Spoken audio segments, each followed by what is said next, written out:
Good morning. This is Faith in Our Hometown, brought to you as a community service and sponsored by Mercy Hospital, Joplin. And now, here's your host, Father Jay Friedel.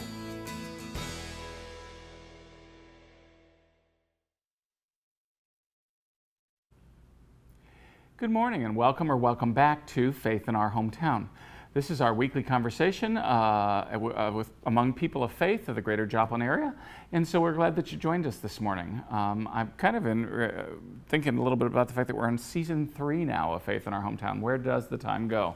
So thanks to all of you for tuning in this morning, and thanks for being faithful watchers if you are, and if not, well, come back again and be one of those faithful watchers, if you will. My guest this morning is Tracy Welch, and Tracy is going to talk to us a little bit, sharing her own experience about the trauma of some mental health in our families. Sometimes it's a difficult thing to talk about, and I've heard Tracy's story before and her story of her family, and she's been daring enough to come on this morning and to talk a little bit about that and what we might do in order to be of greater support to our families, especially those who struggle with the issues of mental illness, just from a family standpoint. So we're going to be right back after this Mercy Minute, so don't go away. I'll be right back with Tracy Welch, and this is Faith in Our Hometown. Don't go away.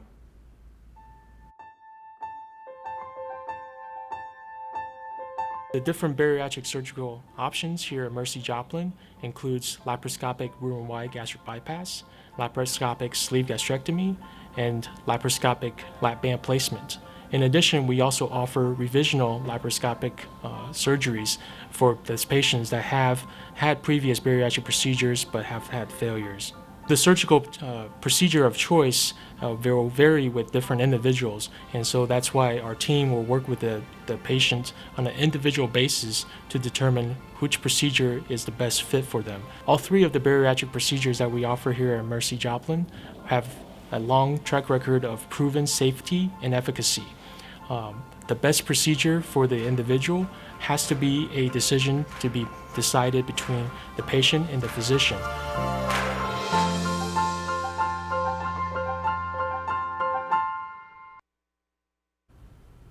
Well, again, thanks for staying with us and tuning in for another Sunday on Faith in Our Hometown. So my guest this morning, as I mentioned, is Tracy Welch. Tracy, you want to tell us a little bit, our viewers, a little bit about yourself? I might happen to know some of this, but they don't. My name is Tracy Welch, and I am the principal at Macaulay and St. Peter's Catholic Schools here in Joplin, part of the Joplin Area Catholic Schools. I've been in education for many, many years. I've dealt with children for more than I'd like to think about, and I love them very much. I've had experiences in all different kinds of forms of education, preschool up to high school, areas of low poverty and areas where kids are just kids. I've seen a lot of things, and I've learned a lot of things. Yeah. Well, this morning, I'm grateful to you for coming and being willing to discuss, your experience in your own family, because we're talking about that topic this morning of dealing with the trauma of mental illness in our own families. And we've had other guests on before. Some folks have spoken about prevention, some folks how to support and to do those things. But sometimes, the reason why we worry about those things and the reason why we want to make sure that we're of support to all of our folks in the area is that sometimes those things come to rest in our own families. Mm-hmm. And then how do we deal with the trauma that sometimes that brings about? So if you wouldn't mind sharing with our viewers, a little bit of your own experience as a family and how mental illness came to touch your particular family and what you've done now in the aftermath of all of that. Okay. My son Cody was diagnosed with bipolar disorder when he was 15. As a child, even as young as 2, Cody was a little bit different than other children. Sometimes he would sleep all day and sleep all night, take 2 naps a day and sleep all night. Other days I couldn't get him to sleep at all. He would have night terrors. He would wake up screaming and we wouldn't have any idea why. During his elementary school years, he was very disorganized. Couldn't ever keep track of anything. Mrs. Staten was his teacher, and she said, "Oh my gosh, Tracy, I don't know what he does with his things, but I can't ever find him." I couldn't either. He loved to tear things apart and put them back together. He would be obsessed with something. He could tear a bike apart and put it back together, and he would do it multiple times. And he jumped from one thing to another. He wanted to be a rock star one time, so he put together a band, and he was the lead screamer, as I called it. And he chased after animals, and he would, he did rollerblading, and then he would do skateboarding. And then the older he got, you could tell that things were changing. His grades started going down, and he was one of those kids that never had to study, got A's every time he took a test, was just very gifted in a lot of ways, was very artistic, liked to write but didn't like me to read what he wrote, and was just very talented, but his grades started going down. He would start sleeping more and more and more, would be very argumentative sometime. And then we got called one day, and he had been caught stealing something. Broke my heart, absolutely broke my heart. You know, we had the whole conversation, Cody, you weren't raised like this, what's going on? You know, this is not something that we do. Oh, Mom, I'll never do this again, I'm so sorry. The whole 9 yards. And the interesting part about that is that depending on how things were going for him in a minute, he actually meant it. Oh yeah, absolutely. But, you know, he totally did. That's sometimes the way this particular illness grips some people. You know, that they just will do the things that are just completely out of character and unexpected. Well, and as I said, looking back, when he would be sleeping and then not sleeping, he was probably doing the beginning stages of some manic episodes. Right. But we didn't know. I can remember very vividly when he was, probably 9. I worked at a child care center in Carthage, and it was in the summer, and he had gone with me. And there was a week that he was in trouble every single day, and it always would be about 2:30 or 3 o'clock in the afternoon. And he would be yelling and screaming and being very argumentative. And then by the time we would get in the car to go home, it would be over. Lasted about a week, and then he was just back to being his normal self. When he was 16, it was Super Bowl Sunday, and we couldn't find him. And he had been raging. At the time, we didn't know what it was. He was in an episode, but he was arguing and fighting, and by that time we had holes in many of our walls at home. And he had run out and was very angry, and a friend of ours called and said, I know where Cody is, and our children are going to bring him back to you. We're going to try and talk him into bringing him back. So he came home and chased me around the house with a drill, and was very threatening, very just not my Cody at all. And his dad, who is a very large man, tackled him in the front yard. And the things that he said to me that day were things that no mother ever wants to hear. Right. We called for help from the police department, and unfortunately it was one of those things that somebody, if we called the police, had to be charged with a domestic violence count. So we didn't go that way. We tried to get him to the hospital as best we could. He ran out of the car. We were able to get him again, and we finally were able to get him into the hospital in the emergency room. And they were able to help us get him placed at Heartland in Nevada. He rode in the ambulance because we couldn't trust him to ride in the car with us. He stared at me the whole way up, and when we got there, he said, "Don't ever come back. I don't ever want to see you again. I can't believe you've done this to me." So we finally were able to get our diagnosis. I'm very grateful to our family doctor. We had a wonderful family doctor who had done everything he knew to do at the time. He had treated him for depression, and at the time, Cody was in a depressed phase. Right. So he treated him for depression. You know, he was just our family physician, and he did everything he knew, and he was very, very good. Didn't quite get the meds right. Cody'd fall asleep in class, he'd stay up all night, and it was just a nightmare. And that's a common problem. Mm-hmm. You know, you know, when folks are needing the medicine to keep them on an even keel. And sometimes it's definitely an art. It's a balancing act, Oh. and it's difficult. It's difficult many times for that to happen. And, Absolutely. you know, for somebody. Absolutely. When he got out of the hospital, we did fairly well for about 4 or 5 months. He got a little bit more stabilized. He never really liked going to talk to a counselor, Right. because he didn't like to talk about himself. But we stabilized a little bit, and then he went into another episode, and he decided to move out, and one thing led to another, and again I had to bail him out of jail again. And by this time, some paranoia had also joined in our cocktail of illnesses, and some schizophrenia. So finally, his overall diagnosis was bipolar disorder with schizoaffective disorder and paranoia. He was on a huge cocktail of medications that we never found the right cocktail for Cody.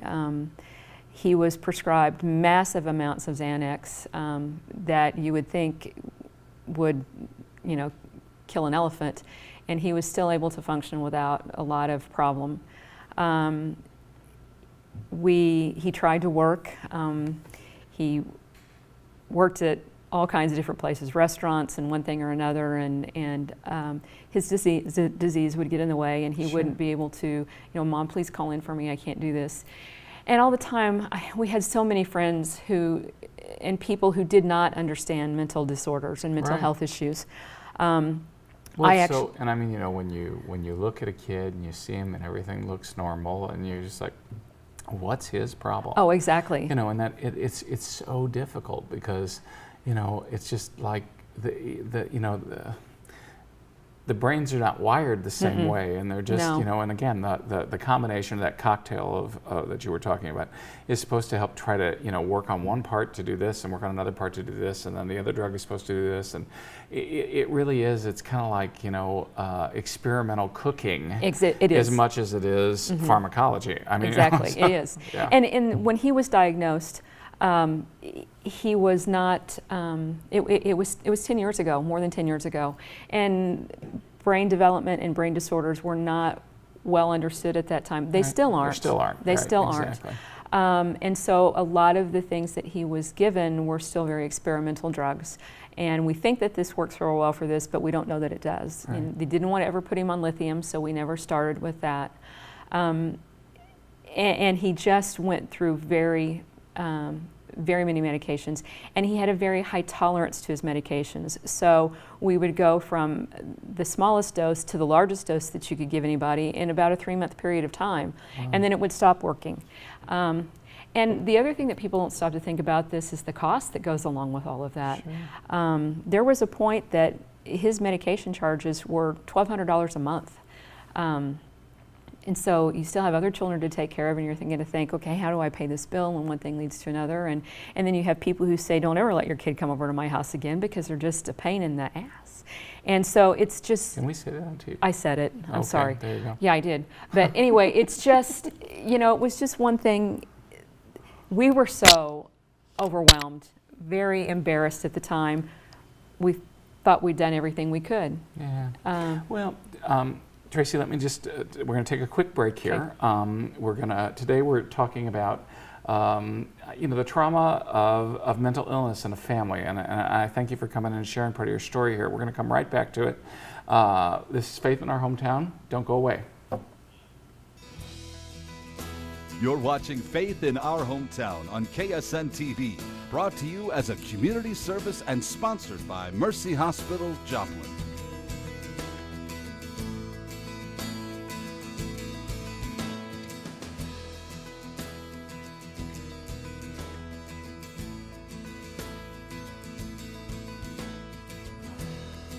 Well, thanks for sticking with us this morning. Again, my guest is Tracy Welch. Tracy's talking and sharing her own experiences of being a mom in a family where one of the kids is experiencing some mental illness. And, you know, that's, again, you know, people hear about these things, but they don't understand how some of it happens. I mean, also they look at it from the side and go, something's not right there. Right. But unless you live close enough to it, you sometimes don't understand what's going on. So you were just talking about the the fact that, again, many families didn't understand and people were just, and rightfully not knowing how to deal with it, were going, please don't send your kid over anymore, or we can't do this, and the cost and all of those things. So how did you guys, cope as a family during that time? I mean, it was very difficult because I had 2 younger daughters. Carly is 5 years younger than Cody was, and Bailey was 14 years younger than Cody was. And so they were still very little. And he would be very angry sometimes around the house. And unfortunately, like many young adults and adolescents who have been diagnosed with mental health disorders, they self-medicate. So, he's drinking, he's doing things he shouldn't do, and trying experimental things. And the other thing about Cody, aside that was hard to put into perspective with everything else, Cody's heart was as big as the Grand Canyon, and he would find people on the street, and probably in some deal I didn't want to know about, but he'd find these people on the street that were having problems, and he would say to them, "Come to my house, my mom will take care of you." So we had these people walking into our house all the time, and here I have a 10-year-old and a 2-year-old, and all these people walking around my house. So it was very difficult sometimes. Cody was very protective of his little sisters, though, and would warn them, "You stay away from my sisters and you don't hurt my mom." And then the next minute he would be screaming and yelling at all of us and hitting the walls and doing one thing or another. And so it was very, very difficult. And my husband loved Cody with all of his heart, but did not understand mental illness at all. Sure. You had to learn the hard way, obviously. Well, and he did. And he had a very difficult time accepting it. It was several years, and there were very, very many arguments about, he's just a rotten kid. We got to kick him out of the house. We can't have this. He's hurting our other kids. But he's not just being a rotten kid. He has an illness. And we were finally able to get some direction for Kevin when he participated in a NAMI family-to-family support group. And we've had NAMI on our show before, just to talk about their services. And I'm a member of NAMI. I'm a board member. And it was probably the best thing that ever happened to our family as far as Kevin learning that our son was not just a horrible person. He really had a disease in his brain. Right. The thing that I think is so difficult for so many people who have this in their family, if you have a family member who has heart disease or who has cancer or diabetes, you want the best treatment for them, and you get, somebody's in the hospital and they're going to bring you a casserole, or they're going to send you cards of sympathy, or they're going to call, "Hey, is there anything I can do for you?" But when you have a family member that has mental illness and they're in the hospital or they're struggling, people stay away from you because people don't want to talk about it. It's kind of like, like, they don't know what they're doing. Well, that's part of it, and there's so much fear that it might be catching. Right. And the stigma that's associated with mental health issues is just tremendous, and we're still dealing with it in many ways in our society. Right.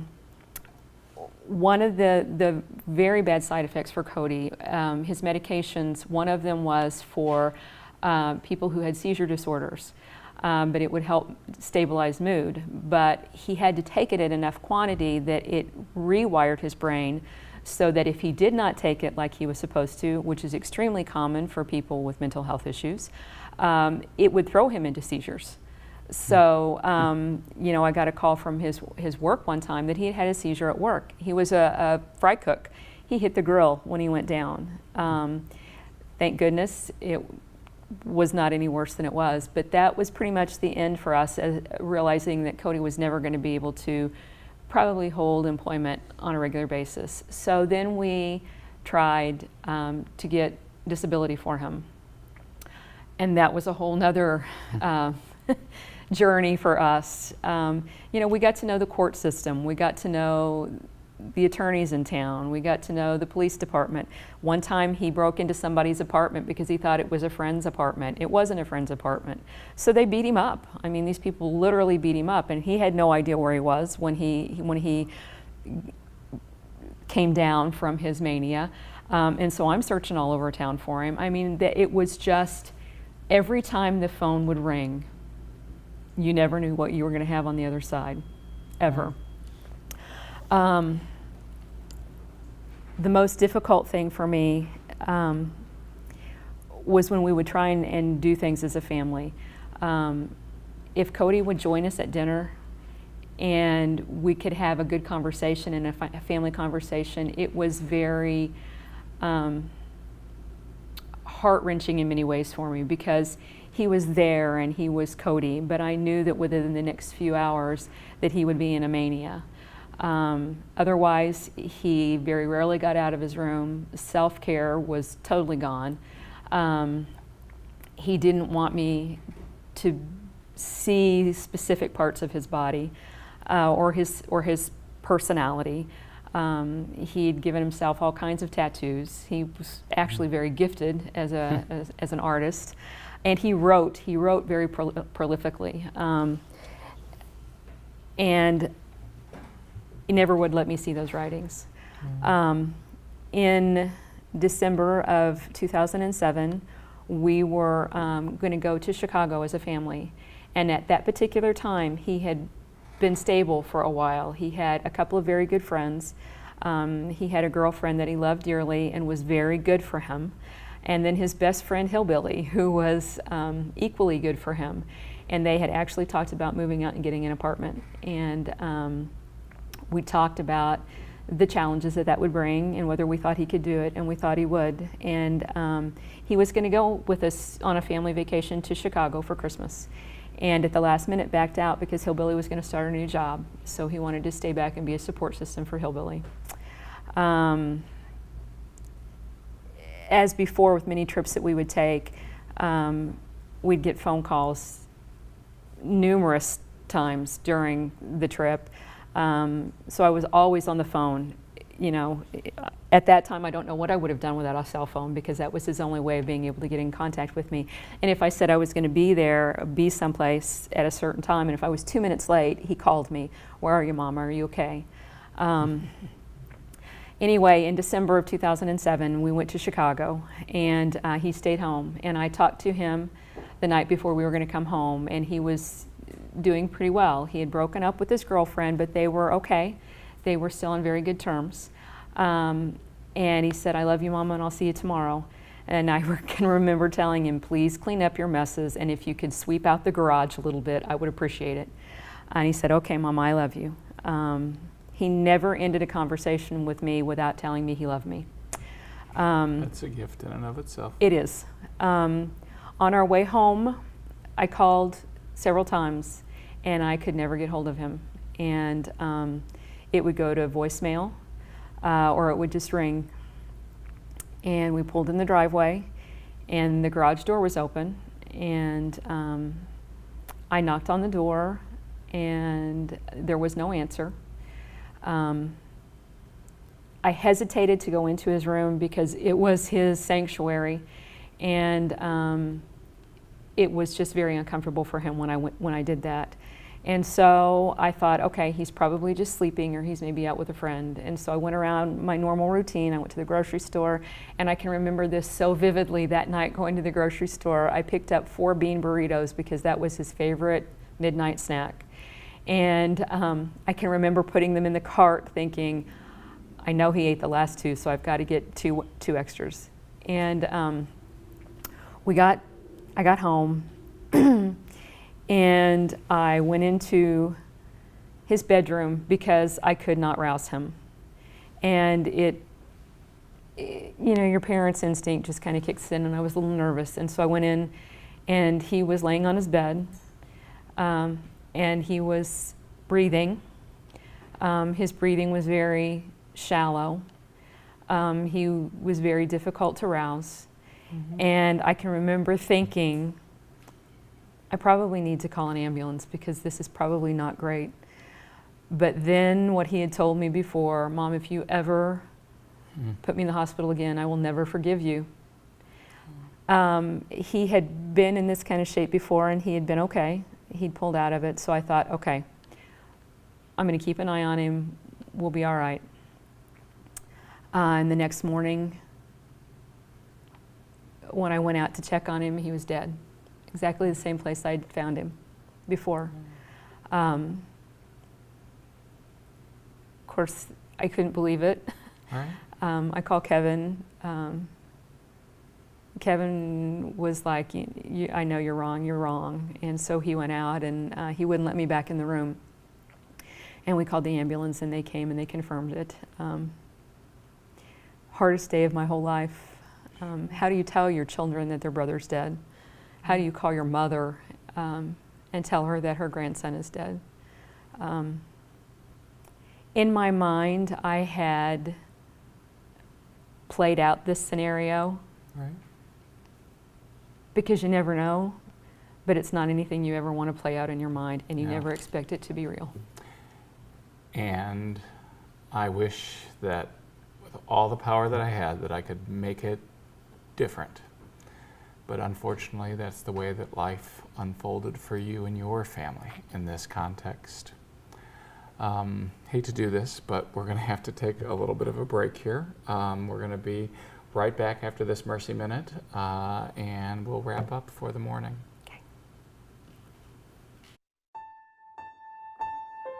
The SANE program, or Sexual Assault Nurse Examiner program, is a program established to provide a coordinated, specialized care to patients who, or women or men, who've been the victim of sexual assault. The SANE program is really designed to be a collaborative community response to sexual assault. It's really important to make sure that it's not just the report or the forensic, but they get all of the testing that might be needed for their health. It's also important to know that you don't need to know if you want to press charges or not. We don't get law enforcement involved unless you request it. I just want to express to the victim that it is never your fault.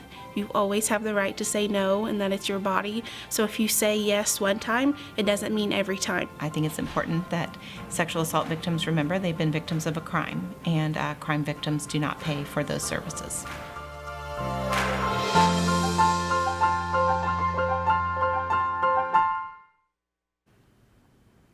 Well, again, thank you for joining us for another Sunday morning here on Faith in Our Hometown. Our discussion this morning has been very quiet and very somber because unfortunately so many families out there have to deal with the issue of a mental illness in their families. And many times, so many of the people around them, and even themselves, don't know quite what to do with that. And so during our break, as Tracy and I were talking, she said, anything that might be able to help somebody else. And so Tracy, again, we're grateful to you for coming on this morning. We're grateful for you for sharing the experience of your family. Again, there are groups like NAMI who can help you to cope. There are groups that spend their existence trying to help other people get through all the different challenges that are ours in life. It's one of those things we do for each other, is that we're there for each other. So thank you for being here for our community today. Thank you. This is Faith in Our Hometown. Come back and join us again next week. God bless. Thanks for watching. Faith in Our Hometown can be seen Sunday mornings at 6:30 and 9 a.m. on KSN. Brought to you as a community service and sponsored by Mercy Hospital, Joplin.